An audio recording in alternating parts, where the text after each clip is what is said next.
जिथं एकत्र असतात तिथं काला होतो. मला सांगा देवाचा ऍड्रेस काय आधार कार्डवर? काय वाटतं तुम्हाला? वैकुंठ का नाही? पण देव राहिला कुठे माहिती का? सोपं सांगू का? काहींच्या आधार कार्डवर ब्राह्मणगरच आहे, पण सगळेच राहिले इथं नाहीत. कुणी पुण्याला आहे, कुणी मुंबईला आहे, कुणी बाहेर आहे, पण आधार कार्डवर ऍड्रेस इथला आहे. तसं देवाच्या आधार कार्डवर वैकुंठच आहे, पण देव राहिला कुठे माहिती का? संत म्हणता देवा ज्या सुखा कारणे देव वेळावला, ज्या सुखा कारणे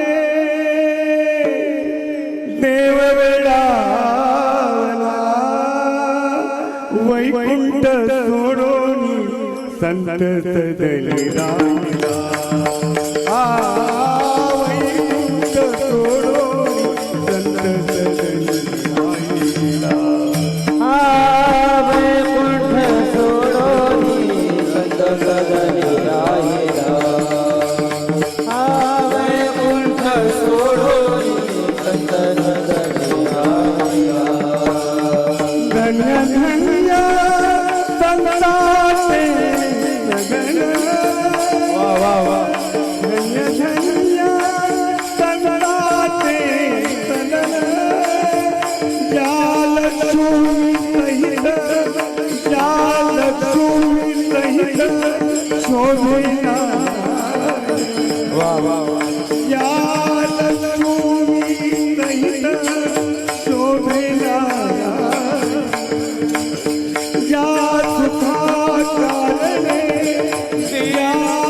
बाबांचा 70 वयात बी आवाजात अजून तेवढीच दार. ते शाहीर, तुमची शाहीर पुढे आहे ना? शाहीर, हा शाहीर, तुम्ही चांगली शायरी केली बरं का. तुमचं नाव चांगलं मोठे, लक्षात नाही का? हा, ही जुनी माणसं ना, यांनी आवाज जपला यांचा, यांनी हेल्थ जपली यांची. आम्ही तेच येताना विचार झाला, महाराज 70 वय आहे बाबांचं, पण अजून मी कीर्तन उभे राहिले ना. म्हणजे माझा बाप आहे म्हणून सांगत, बाप आहे म्हणूनच पोरग यशस्वी असतं, लक्षात नाही का? प्रत्येकाच्या जीवनात बाप लय महत्वाचं आहे. हा, कधी कधी माझं चुकलं की म्हातारा उपारणं उडतं मागून येऊन. मी म्हणतो असं लोकांच्यात नाही करायचे येडे. ते मला म्हणतात तू माझा बाप नाही, मी तुझा बाप आहे.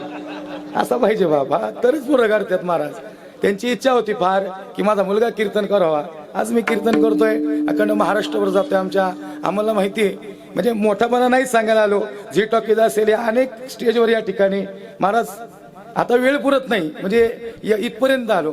मग मला सांगा, आम्ही जेवढ्या लांब जातो तर आम्ही तालुक्याचं नाव करतो. भोर, वेल्ला, मुळशी, हवेली, आपले आजूबाजूचे तालुके जिल्हे, या तालुक्यातला हा कीर्तनकार आहे असं नाव घेतलं येतं. या ठिकाणी मोठ्यापणाचा विषय नाही, पण खरंच याही वयात तुम्ही आवाज जपला.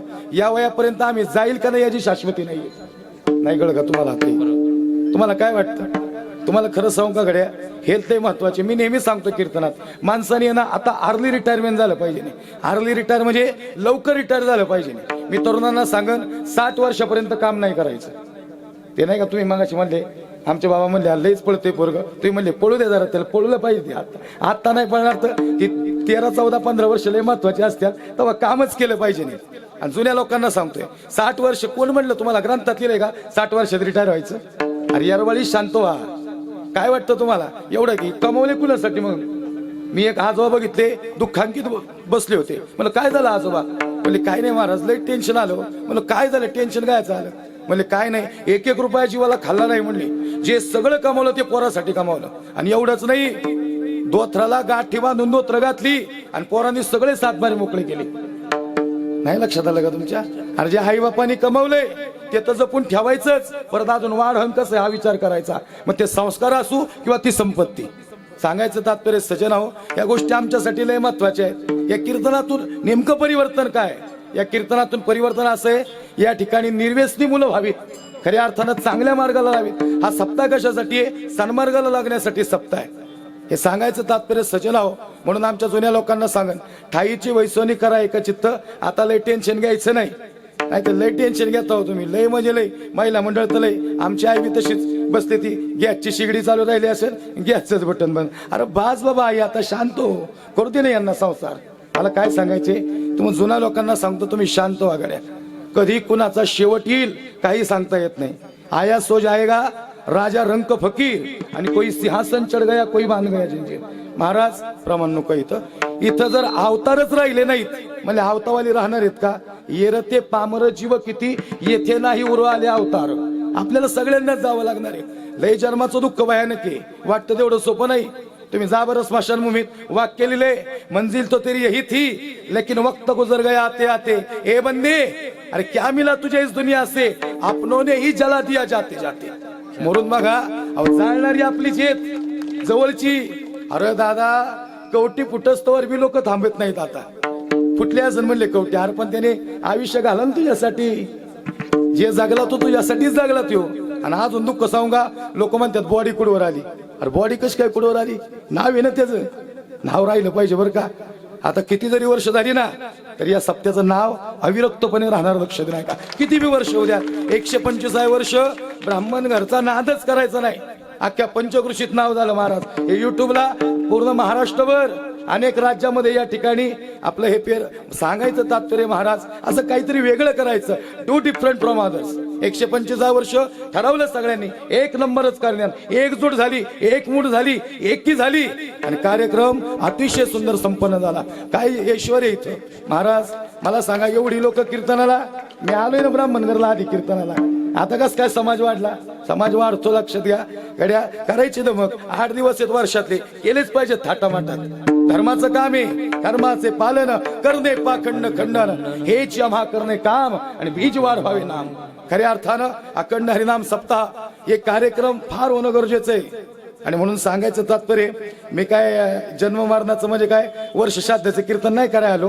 मी सांगतोय काय, लक्षात नाही का, हे मनुष्य जन्म लय महत्वाचा आहे, लय महत्वाचा आहे. पण तो कळला पाहिजे गड्या. नाही कळून काय उपयोग आहे? भजन झालं पाहिजे ना, भजन घडलं पाहिजे ना. बघा ना तुम्ही इथं बसताना प्रत्येक जण फ्रेश वाटतोय. एवढे चैतन्य निर्माण झाले प्रत्येकाच्या चेहऱ्यावर. दमलीत लोक, दिवस रात्र जागरण आहे, व तरी लोक फ्रेश आहे. हा परमात्माचा आनंद आहे, परमानंद आहे, एक दिव्य अनुभूती ती हृदयात. तुम्ही म्हणता ना भाऊ, एवढा प्रवास, हा प्रवास नामस्मरणानं होतो.